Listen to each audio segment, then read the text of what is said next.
Goody mga palangga, ay salamat, bumalik na sa dati ang bus stop. Hindi na malayo ang aking lakarin mamaya pagkatapos ng trabaho ko. Ayan na siya yung asa na ba yun? Sa likod nitong kalbong kahoy. Nahanap ko saan ang maingay. Yung pala nandun sa tuktok. Basta pag maraming kahoy, maraming ibon. Doon siya sa pinakatuktok. Ayun o. Yun. Siya pala yung naghuhuli. Yan o. No? Galing na sa pinakatuktok talaga. Ay, ganda ng panahon namin.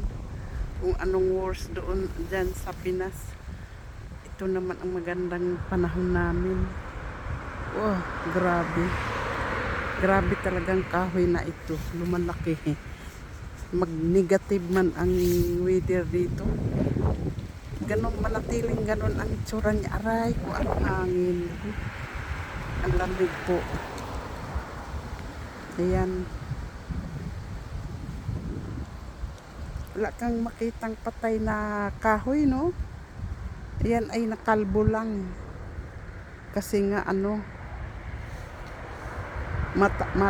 malapit nang matapos ang autumn. Ay, kaganda ng dahon nito. Ganda talaga ng no, ng nature. Oh, blue sky kami ngayon, pero hindi ko alam gaano katagal naman ang aming blue sky. Bakit kaya ang araw nakapagbigay ng sigla sa lahat ng bagay, no? Alam ba ninyo dito sa Alemanya, ang sakit dito pag walang araw ay lungkot. Kaya yung iba hindi makayanan ang lungkot ba? Alam na ninyong gagawin. Yun ang sakit dito karamihan.